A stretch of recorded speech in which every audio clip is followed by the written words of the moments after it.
gentlemen, you are more than welcome to another episode. This is episode 57 of the Coffee at 11 show, brought to you by wigwam.ie SME peer support. And I'm delighted and excited to have you here and to have my special guest, lovely young woman from the Principality of Cork, who's joined us. She's going to regale us with an amazing story.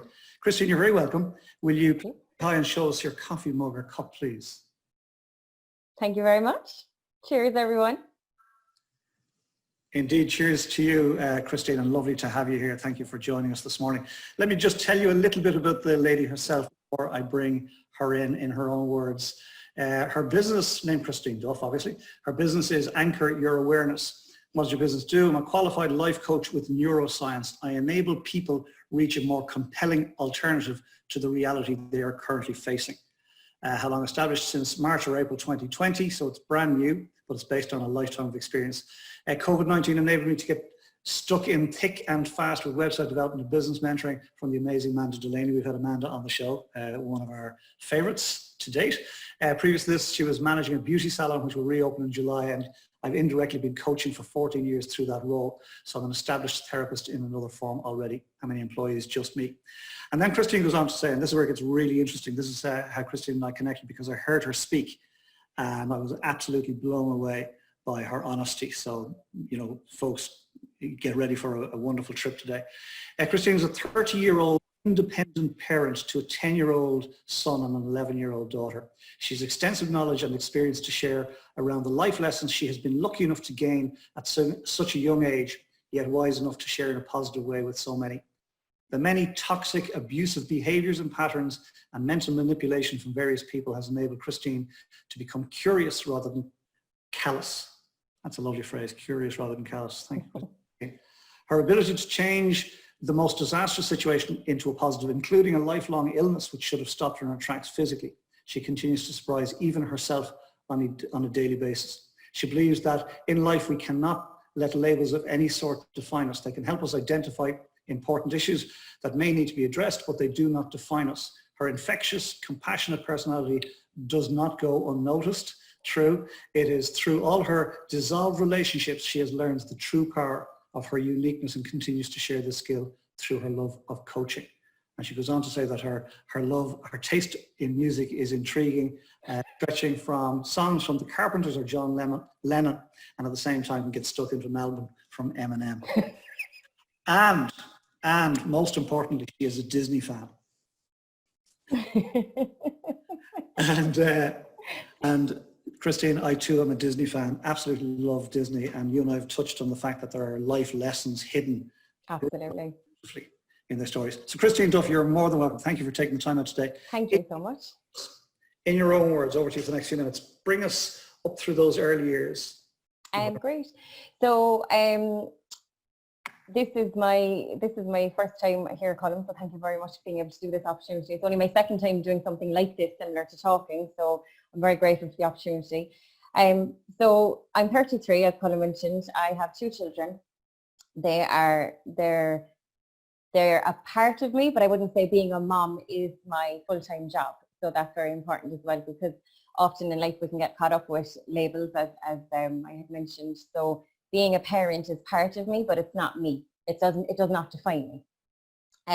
Growing up, I grew up with a brother and my mom and my dad. Typical Irish family, would go for the Sunday spins every Sunday. My dad is one of 13, my mom is one of 7. And just busy all over, you know, regular school, going to mass on a Sunday. And I had a great childhood.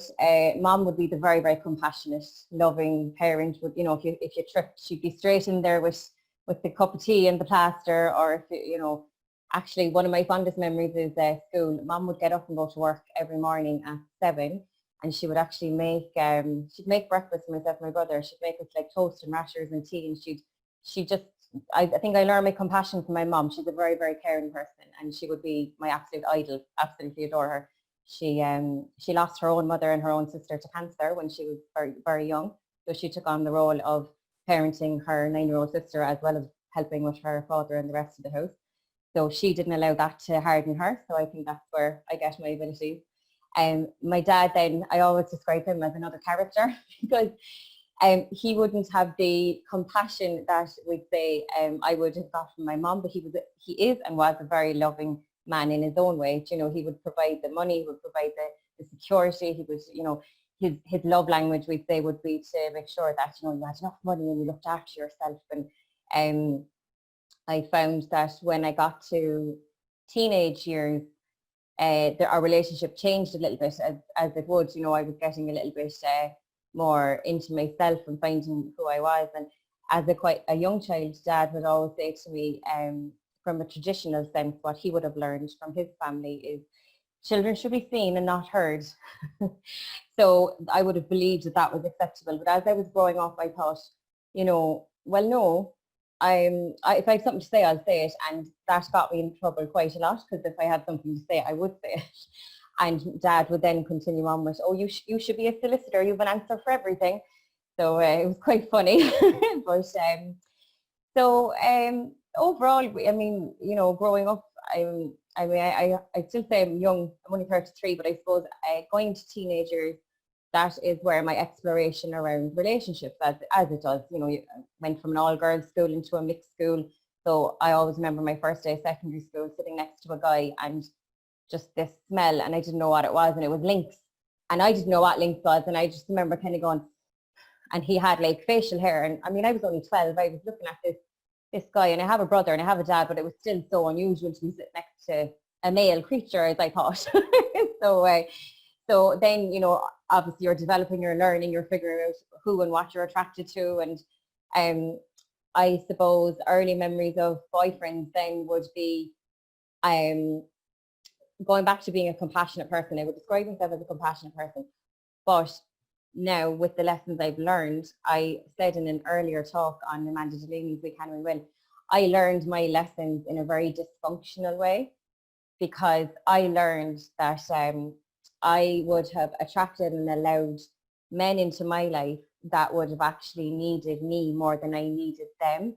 They would have maybe had their own issues with parents, or their own issues with siblings, and they would be quite nasty and quite toxic and quite abusive, and, you know, like saying things that were just completely inappropriate and very, very cold.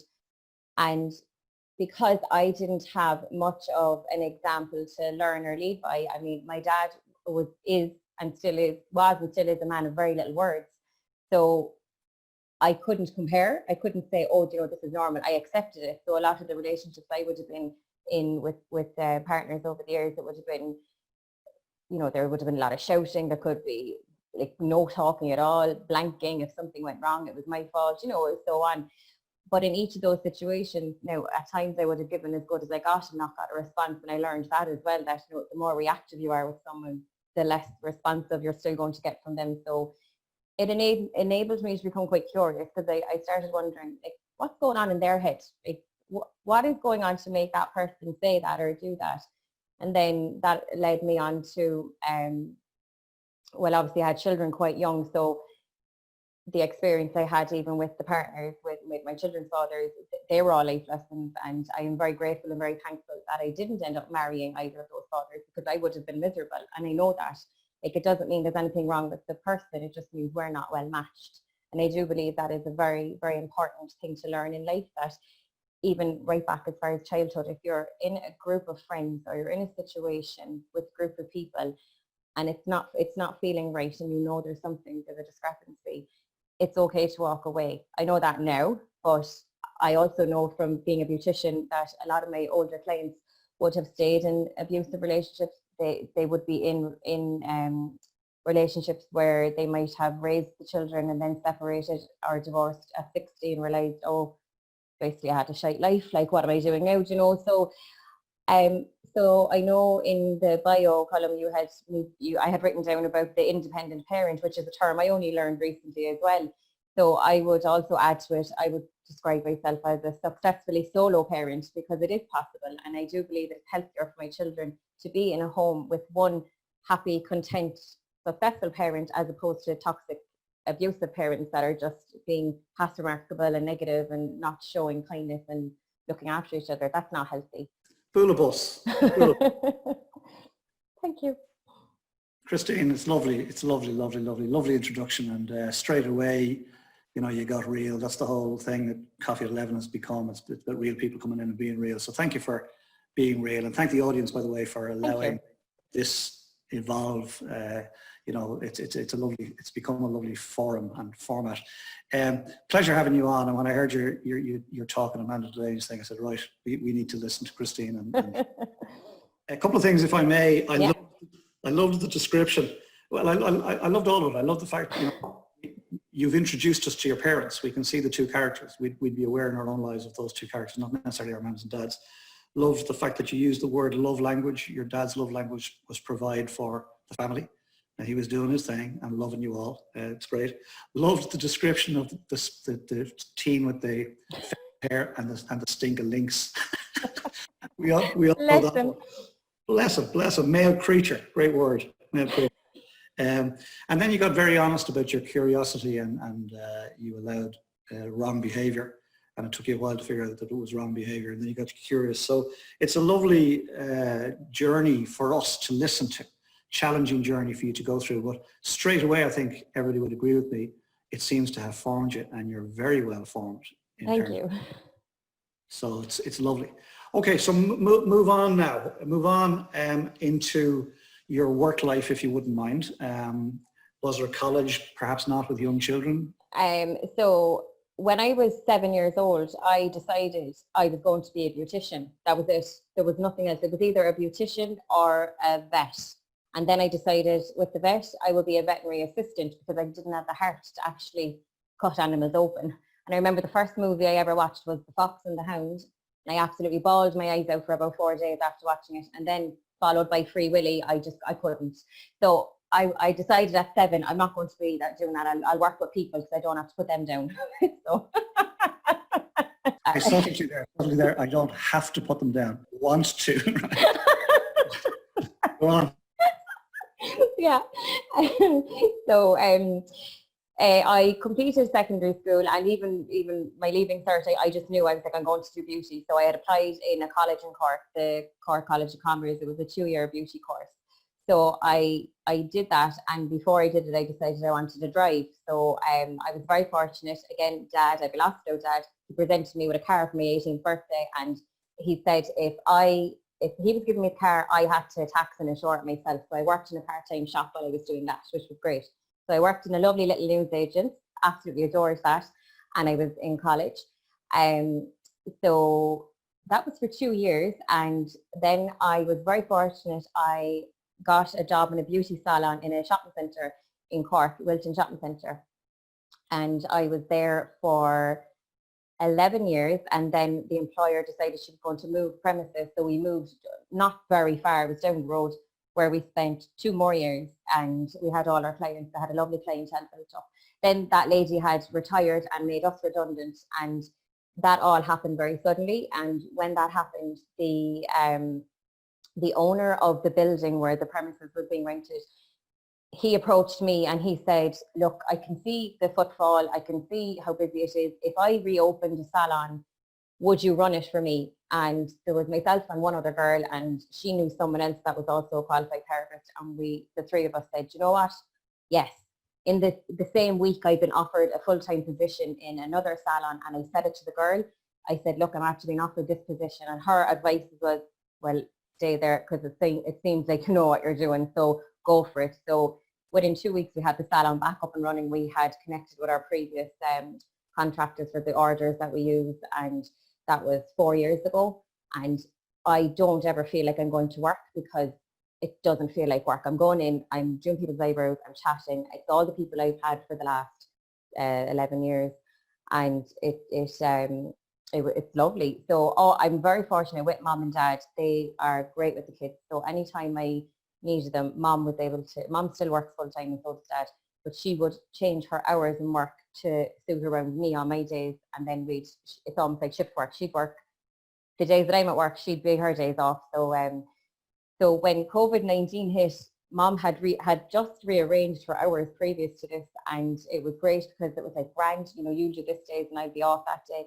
And now she finds since COVID-19, she's like, quite bored on my days off now, and so she works in the hospital, so I have to give credit to my mom because she works in a section in the hospital where they are responsible for the sterilization of all the instruments and implements that are used for every operation. So without them, they're the jigsaw of the hospital. Without them, the surgeons wouldn't be able to do their work. Without them, the masks and all the goggles that the nurses are wearing through this pandemic, they wouldn't be able to operate without my mom and the team that she's part of. So they deserve a lot of credit because it's always the background people.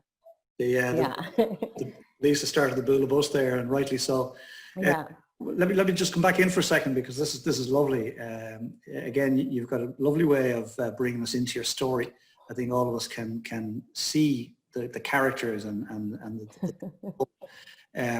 hats off to your mom. She's and your dad, and they're clearly very good parents who have supported you all the way through. I mean, you did share with me pre-show that period in your life you were brought up, traditional Irish, family. You meet somebody, you get married, you have kids. So you said by your own admission, you put the cart before the not once but twice, right? Yeah.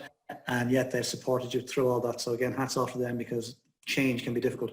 But there's something about you, dare I say it, that had people want to hire you and then want to set up businesses and have you run them and, offer you support, and clients who stayed with you for 11 years. And you're in the beauty therapy business, but it would appear you're having the chats day in, day out with your clients, and you love them and they love you, and you're bringing the best out in them. So again, it's just wonderful. So I'm not at all surprised that you're leaning towards a coaching space, because it seems like that's the right next thing for you. And we wish you every success with it. Okay, so we're in COVID now, right? Can I just take you back pre-COVID? So pre-COVID, we'll touch a bit on relationships. So pre-COVID, I was, how long was I on my own? So my son was nearly 2 and I was on my own, and at that time it was 2010, so there was, the economy was already falling apart. It was all, I was paying big rent in an accommodation, and I remember, I know this is quite funny, I remember at the time I literally couldn't buy a pair of knickers because the rent that was being paid. So, and I was giving everything to the kids. But even in those times, I didn't allow that stress me out, because I always remember, mom and dad would be great with things. That dad would always say, money will always come in the door in some shape or form. Don't ever worry about money. It'll always come in the door. No matter what shape or form, it'll be okay. And it's true, it does. And, whatever it is, don't worry about money. So so I never worried about money, which is a great lesson I learned from my dad. And then I was fortunate enough then when I was blessed with my forever home, we'd say, my son was 3. So I spent a few years on my own, and then I had met someone, and I spent about a year developing a relationship with that person and introducing them into my family life. And it suited me because their job allowed them to work away. So they were like a weekend partner, but that suited me at the time. And then we'd say, go back 2 years ago, we decided to change our situation, and they moved in permanently. And the dynamics change then, as they do. They always say you never know someone until you truly live with them. So that's relevant for both people. So I think, and mom will laugh at this, I think I turned into a bit of a Stepford housewife. Like, I'll make sure the house was clean, everything was organized, the dinners were ready every weekend when he first come down. And then when he moved in, he saw the real me, and I was like, I'm just going to stay in the jammies today and drop the kids to school like this, just one day, and I was the real me, which I was like, it is me still, or, and I get the nails done every few weeks, and I'm like, I know I'm a beautician, but I go somewhere to get my nails done, but that's my treat. And those are small things, but it can be seen as a level of deception in some people's eyes then as well. Like, it's like, Jesus, so we learned a lot about each other, and it was lovely because we learned that, obviously we weren't compatible to a degree, which is okay. So this time last year we had dissolved the relationship. I like to speak of things like that because I listen to people that give so much anger to, like, oh, he left me or she done this. So, look, we dissolved the relationship, it's great. And then 6 weeks after that, I was very, very unwell. I was so unwell, and I ended up in hospital 3 times telling the doctors that I knew I was unwell. And I said, look, I know I have all these symptoms. I was physically, I'm not going into the label of what I had, because from experience talking about what I was diagnosed with, people only see the labels on things, and then they it can cloud judgment and cloud so much. So basically I was so unwell, and 3 different times I was sent home from the doctors and the hospital. They were like, there's nothing wrong with you, it's all in your head. But I believe in the power of connectivity and synchronicity and all that. So I had known I had one person, I was very lucky, my best friend, her sister works in a private hospital. So I was fortunate enough to have the money and get myself my own MRI. That was great. The next part of it was I knew one of the main neurologists in the hospital. So I was able to make contact there, which I was very fortunate. That's my situation. And I was admitted to hospital and all the tests were done. And this was the 3rd of July last year. And I remember, I knew I physically couldn't move my hands like this time last year. I remember sitting in the hospital bed trying to clean my face because I made mom go to the salon and get my cleansers. And the doctor trying to talk to me, and I said, can I ask you a question? And they said, yeah. I said, I'm supposed to be flying to Lanzarote on Friday. Can I still go? Because I need to get my spray tan done and I have to go get my nails done. Now, I couldn't feel anything. Like, I was really unwell. And they just looked at me and they were like, I don't think she's actually understanding what's going on. And like, even mom was like I just made them laugh anyway, because the girl was like, what cream are you using? I said, well, the salon's across the road and when I'm back to work. So flew to Lanzarote. It was great. In Lanzarote, my parents, they come everywhere with me. They're like my kids as well. We just go everywhere together. So in Lanzarote, this probably will help people understand as well. Again, going back to dad's love language, like dad and me don't communicate. It's like his way of talking to me is, are you all right for money? Are you okay? Great. So in Lanzarote, the first few days, mom had the kids in the apartment. That was grand, and myself and dad were sitting down, and it was happy hour by the pool. So dad said, would you like some sangria? And I said, oh dad, I don't know, I'm supposed to be drinking now. And you know, Arsha have one, Arsha have another. And all I know is we had really lovely chats that day, but I don't know what we talked about. So I got loads of information off my dad that day, but I don't know what about. So it was great. I love the fact that you've got to tell us that, and you want to tell us. Love that. So at all, I'm only here to guide the conversation. So fabulous. But you know, you've got great word power. You've obviously done a lot of thinking over the years to who you are, and you know, this thing about dissolving relationships rather than he left me. And again, you painted the picture of the you know, to bring the kids to school in pajamas because we're not on, you know, false advertising and all this stuff. So thanks for being that honest, because it's real. It's real.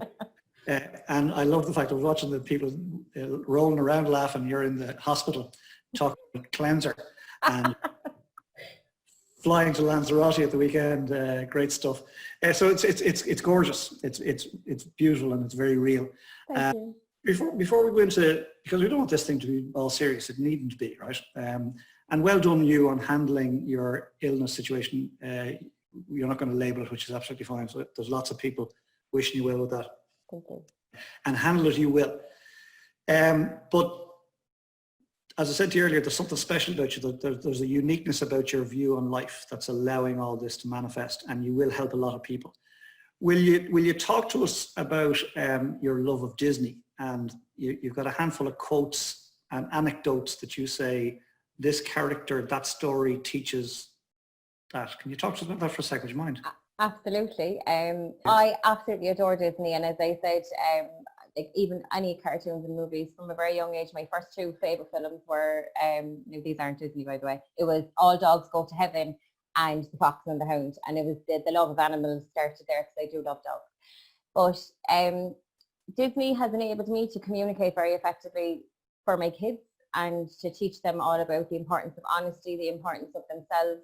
Like, they both have different fathers, which is completely normal nowadays, but again, it's not spoken about, and it's almost like a big stigma. And I know people that, you know, they're in relationships and, you know, the older child might not know that their father is theirs, and it's daunting. It's a big taboo in the family, or, you know, there's solo parents and they can't bring themselves to tell their children who their dad is or was or wasn't. And with Disney, I always reference that for my kids. So my daughter was 5 when I went into detail explaining her situation to her dad to her. And the way I explained it was, I referenced in Disney, I said, well, look, think of, we'll say, Aladdin. You know, Aladdin has no parents. He's living on the street and he's got no mom and dad. And then you have his Princess Jasmine. She's living with her dad. There's no mom there. there seems to be a lack of moms in Disney, which is ironic. So I was explaining it in the opposite way. And then we'll have in The Little Mermaid, you know, Ariel lives with her dad. There's no mom there. You have Cinderella. She's left with a stepmother and her dad passes away. So it was quite easy. And when I ever have to say anything to the kids, I always bring it back to Disney, you know, and even now my daughter, she's great. She's very funny because she says, you know, Mom, the newer Disney movies teach us that we don't need a man to save us either. You know, you don't need the knight in shining armor climbing up the tower. She was going on about Frozen, I think. She was saying how, you know, Elsa's a strong, powerful woman and her sister is, you know, even though her sister is in love with the other guy, but she's still in her own way strong. And Meredith, she's another character. So, and just recently in Wreck-It Ralph, actually, there's one scene where all the Disney princesses are together and they're chatting, and it's all about not needing a man. But not to say that, you know, you don't need one. Like I've explained to her, I said, it's not that you don't need one. It's when you meet the right one that you're compatible with and you have the correct amount of support and communication and enjoyment and fun, then that's important. But I'm yet to see that happen in Disney. There's no tradition. Christine, beautiful, beautiful. And I apologize for putting you on the spot, but I knew you'd pull it out of the bag, and you did, because Not at all. Because you live this stuff. You live this stuff. You didn't need a script for that one. So absolutely beautiful. So, okay, so let's just go back to career just for a minute, right? So you're in COVID, you're in lockdown. When I was in Lanzarote last year and I was going through my illness and my chats with Dad, I'll bring back a little bit further. Before I had my daughter, I went through something very traumatic with her father. It involved him cheating. Now, you know, at that, we were very young, and obviously at that young age, your testosterone is all over the place. So, I mean, you know, that does happen. So I remember even with things like that, one of my friends said, did you ever go for counselling? And I said, well, no, because I don't shut up talking. So I don't know what a counsellor can tell me that I probably haven't taught myself. But last year, when everything happened, I decided, you know what, I'll give it a go. I'll go to a counsellor and I'll see. So I went, and she had one session. She said, I actually don't know why you're here. So it was lovely. It was refreshing. So then I thought, God, what will I do now? So then I was fortunate. I found a life coach. I was recommended. So I did 3 sessions. I did about 12 sessions, but by 3 sessions in with the life coach, I had this thing go off my head where I do this with my beauty clients. This is great crack. And I can start doing this without pulling eyebrows. Oh, Jesus, this is brilliant. So I immediately started researching coaching courses, and it all happened so quickly. I found a course that was starting the following week. So I rang them and I was like, hi, I know now you're supposed to register a month ago, but I just really want to do the course. So the guy running, the facilitator running it, he was like, Eric, you look okay. So, and great. So I was like, great. So started the course, but I think I was only 2 weeks into the course, and I said to one of my friends, I was sitting down having a coffee with her, and I just said, I'm going to have a coaching business. And she kind of went, okay. And I said, yeah, oh my God, I know the logo. Oh, Jesus, give me a pen and paper. It was like a mad moment. Like I always think of Back to the Future, Doc, you know, I was like, oh, it's going to have a triangle, and it's going to have a pyramid and an anchor, because you need to be anchored in life and you need to have structure, and the triangle is the strongest structure in the world. And she was like, okay. And so that week I contacted my web guy and I said, look, I don't have a website, I don't have a qualification, but I'm going to. So I'm just letting you know in advance, I'll call you next year to design the website, but will you do the logo now for me? So he did. And I remember people were like, she's lost the plot. So I had the logo made, and I think I set up the Instagram page in November and just had it on private. I was like, I'll let that sit in there now, that will start growing and it'll be fine. And then sure, my course that I was doing with the coaching, it had finished in March. So the week before COVID happened, we were in work and Leo had announced that everything was closing. So the salon, we closed on the 12th of March, I think. I'm sure I was jumping around places. Yes, I can concentrate on my coaching. I can build my website. And I was like, no offense to my beauty clients, but I was like, Jesus, great crack. So the kids then, they were delighted. Mom was at home. There's no rushing out to work. And I spent literally all of March and all of April designing my website, designing the content, getting people's opinions, getting feedback, connecting with Amanda Delaney. I was supposed to do Jerry Duffy's speaker school. Now that's another thing. I signed up for that. I hadn't a notion of what I was doing. I just knew that I wanted to talk, but I was like, he's the man now. He'll help me. Didn't have a clue, with no content, no nothing. So then when COVID happened, I was delighted because Amanda Delaney, there was a position open with her passion to profit business. So I was like, oh, there we go, it's a sign. So I'm 2 months into that now with Amanda, and my website's up, and I've been fortunate enough to be coaching people through Zoom. And also to add to all that, I had no internet at all, or Wi-Fi, or laptop in my house. I was one of these people that was like, no, the kids don't need it. They don't need that in the house. And I gave the biggest spiel ever to the poor Sky lads in March. I was like, you have no idea how important this is. So they came out and fitted my house with Wi-Fi, and they weren't supposed to. I'd say I was on the phone and I got the Wi-Fi, and they were impressed, I'd say, with whatever spiel I told them. So Christine Duff. Fantastic. Ladies and gentlemen, before we go to because I'm going to ask Christine to read out a letter in a second. At the start of the show, Christine said this is only the second time she's done this type of thing.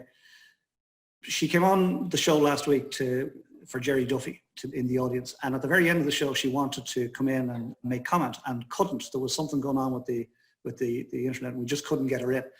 So afterwards, I saw her on social media, and I just sent her a private message and said, listen, really sorry about that, if the tech was ours. It led to a conversation where she said, I did talk for Amanda, so she sent me the link. I was blown away. But I'll tell you what is amazing. This is the second time she's gone on. The last time she came on, which was only a few weeks ago, she read it. She had to read her story, literally line for line. And look at this woman now. Bull of us. You're one to watch, young lady. Right. If you don't mind, Christine. Yep. You wrote a beautiful letter to your 14-year-old self. So I am going to read it in a letter form, because what I did was I wrote a letter to my 14-year-old self because I was thinking back in how far I've come. And I thought at 14, again, it's a very impressionable age. You're surrounded by different types of men, women, you're curious, you're discovering about life and all that. So I remember being 14, and even before I was 14, having the little bit of uncertainty that I felt I didn't fit in, or I felt that I wasn't particular to a group. Like everyone has a group, but I would mix with everyone and anyone, which I found strange. But now I appreciate it so much because I have groups everywhere. It's great crack. So I wrote myself this letter to basically tell myself how amazing life has been and not to be worried. So I'm going to read it now. Dear Christine, congratulations. You did it. You found your place. You found where you were meant to be and doing what you were born to do. As a child, you dreamed of being on stage. Ever since your performance as Little Red Riding Hood, you dreamed big dreams. Congratulations. Your powerful inner strength and determination has guided you exactly where you were meant to be. This stage is much more meaningful than any of your drama performances, though. This stage is on display every day. You are performing a show that others only witness, because this, my beauty, is your life. It has not been easy. It has not been the fairy tale you had imagined. The dress rehearsals were extremely hard. They hurt so much at times. But guess what? You still found a way. You always looked for an alternative script when the one you were given went sour. When the knights in shining armour turned out to be tinfoil covered bears, you still managed to love them. You gave every piece of your heart to all the bears and all the beasts. And even when their supply from you ran dry, you still shined like a diamond. Little did you know how well prepared you were for the next script. During this beautiful, dramatic, explosive, and at times improvised performance, you were blessed with two gorgeous, precious jewels.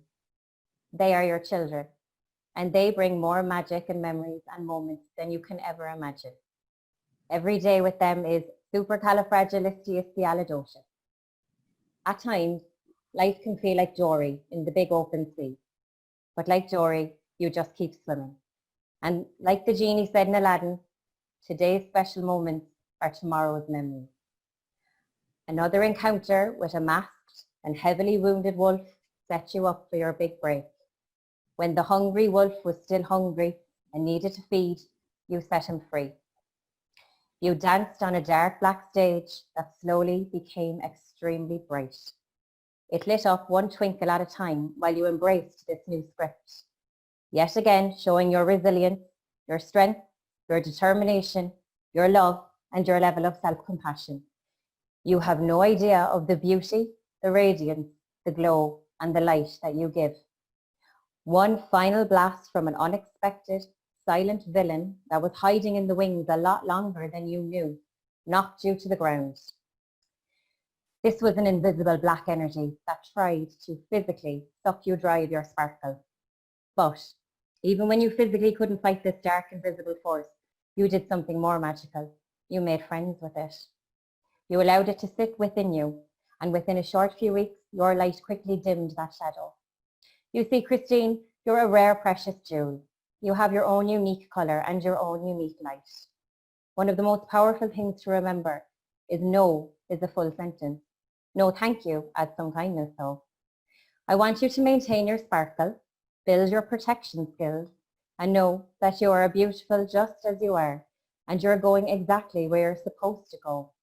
So in all the scripts you have been handed, you have gained extensive experience. You have battled your own invisible dark enemy long before Corona. Stepping forward, you're embracing a very fulfilling, determined, powerful performance. No lights are required because your stage is already lit. Remember your purpose.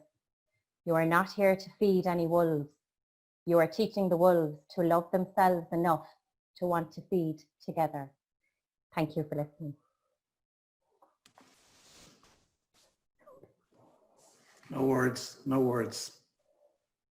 Thank you. Excuse me. Thank you. Thank you for that. Thank you. Thanks, Colm. Truly beautiful. Truly beautiful. Yeah. Right. Where do we go from there? No, Christine, thank you very much for sharing that. Just beautiful. Just beautiful. But I tell you, like that letter, that like when I have to do my talk for Amanda for We Can and We Will, I was so grateful and honoured. And I didn't know what I was going to talk about. And that letter actually was separate, but it interlinked into it. I done that letter as a way of just kind of, it just happened the same week, we'll say. I was sitting down to write and then I said, I'm going to talk to my younger self and tell her, do you know what? Well feckin' done, like, because people in life are constantly knocked back, and there's so many people that are in situations and in relationships, and they might have people say things to them like, oh, you can't do this, oh, don't do that. And I just think, well, no, you can. Like, if you tell yourself you can, then you don't need to listen to anyone else. And well feckin' done, you're dead right. Listen, Amanda Delaney has joined. Oh, hi, Amanda. To honour your story. Amanda, would you just pop in and say a quick hello if you don't mind? I'm putting you on the spot, but you're hey. Again, I tears in my eyes. I've just come off another fantastic Zoom call there, and I didn't want to miss seeing Christine again. Oh, she's just incredible. People come into your life, it's no coincidence. It certainly is not. And this young lady inspires me so much. Just, I remember Christine's first Friday win in our group, and I read it with a tear in my eye. And it was just as poetic, but yet emotionally charged and real. And that's what I love about her. She keeps it real, but yet she's this beautiful poetic way of describing life and people and experiences that just shines. And she's right, her stage is shining because she can shine a beautiful light on stories. No matter how dark they are, she helps us to see the light in every story that she shares. She's just powerful. Well done, honey. So proud of you. Thank you. That's lovely. Amanda, thank you for that. I put Amanda on the spot there, but I appreciate you coming in. I thought it was appropriate. Right, Christine Duff, we're going to go to Q&A from the floor or comment from the floor in just a second. Before we do, I'm going to ask you for one tip. What would you tell your best friend? How would you get through COVID, come out the far side in best shape by doing blah? What's the blah for Christine Duff, please? Okay. I would probably tell my best friend, listen to your gut, say no, and just know that you cannot change anyone unless they want to change themselves.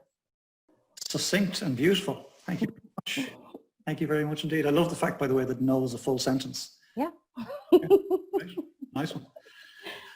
Okay, folks, was not just very special. Thank you, Christine Duff. Okay, who would like to come in and make a comment? Bridget, I'm going to make you live. You are live. You're very welcome. Christine, I have to say, right, You have nearly brought me to tears. You really have.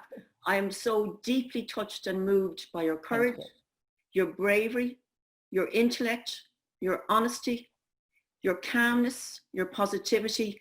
That poem, that letter, because it is poetic, that letter should be compulsory reading for every school child, not just in Ireland, but in the world. Thank you. For every single person. I have a niece and I'm just going to show her this. She's 10 with no confidence, and I'm going to actually let her listen to you read that poem. It should be you should put it into a book immediately. Wow. Immediately. And just a letter, nothing else. Just a very small book, just a letter with some illustrations, and put your Disney characters into it. It is profound, absolutely profound. I've never heard anybody of your age with such wisdom. Wow. Really, you are extraordinary and beyond unique. I'm a huge Eminem fan. Huge. And people can't associate clever women with Eminem because some of his lyrics are so appalling. Oh, we've got deep stuff, Bridget. Some awful lyrics. But his one song, I'm Not Afraid, that one, right, is you. And when I'm on my bad days, which aren't that often, thank God, when I do get one, when the world I just feel is totally like it's pushing me down so hard, I just blast that out, I'm not afraid. And it is, it's a powerful, prophesizing, extraordinary, strong, strengthful song. But I think you are really, I've never met anybody like you. Wow. I feel like I know you. Coaching doesn't describe it. You couldn't teach a counselor anything. You're your own woman. You're there. Your humor, which humor is so synonymous with everything good in life. And the poignancy of that combined with your intellect are profound. Go girl, go. Go girl, go. The children you have are very, very blessed and lucky. Thank you so much. Thank you. They're sick of me talking about being positive, but it's the best thing ever because they know the importance of talking, and it's so simple. Your description of the dysfunctional people you've met in your life and the bear and the tinfoil. Oh my God, my heart. I've known one of them through my late sister, and my heart just nearly stopped. Oh. It's so powerful, so powerful. Well done, you. Thank you so much. Thank you. That's beautiful. Bridget, thank you for that lovely interaction there. Just beautiful. And thank you. Worth, you mentioned putting the poem into a book and illustrations and just putting that out there into the universe. Bridget happens to be a masterful artist. Oh, there we go now. Thank you. Yeah. I'm just putting it out there. All right, listen, Bridget, thank you for that. Yeah. We're going to go to Princess Shelley. Princess Shelley, where are you there? Will you take it from here, please, Princess Shelley? Thank you. Thanks, Bridget. Yes, I can certainly relate to what everyone's saying in the cafe. You took my breath away with that, Christine. You really did. There's a few times in this place that we've created through COVID, this cafe with all these wonderful people that keep coming back day after day. I've often kind of swelled with emotion, but the tears fell today listening to that. So thank you so much for that. Thank you so much. There's something very ethereal about it. It was lovely. So our first comment in the cafe came from Rueda. Rueda's joining us. She's been in a few times this week, I think. You're joining us from Saudi Arabia, Rueda, and I looked up there. It's actually 1 p.m. So it's the coffee at 1 p.m. show there. So I hope you're enjoying a lunch. And she just says, sorry, she can't talk, that she's at work. So just saying hi to everybody. So we're delighted that you're here, Rueda. A nice representation there, growing our international reach. And then Eamon has obviously welcomed everybody in and kicked off the show with our lovely Mindful Minute. And Rueda then came back to say she appreciated and resonated when you said she loved it's okay to walk away when you said that, and that we all feel guilty in doing so. So again, that's something that Rueda could relate to there. And Kristen, who again, another member of International Audience, came in to say that she joined us in Malmo in Sweden. It says, thank you, Christine, for sharing your story. You are a remarkably strong person who has acknowledged your superpowers to share with others, and your great humor and spirit as well. Wonderful. So thank you so much for that comment, and Kristen. So it's lovely to have that energy in the cafe as well. Stephen Brown, hi Stephen, delighted you're here today in the cafe. Lovely to have you. Stephen says that he loves that you follow your gut so much. And listening to you, you're very feelings based, and I love that as another fellow feelings based person. And Amanda as well. Yeah. Yeah, so so yeah, it's good to know there's plenty of us out there, because you know there's enough facts and enough science, and it likes to be feelings based. So so yeah, I can relate to Stephen appreciates that as well. Eamon then came back, Christine, to say that he uses the power of Disney movies as well.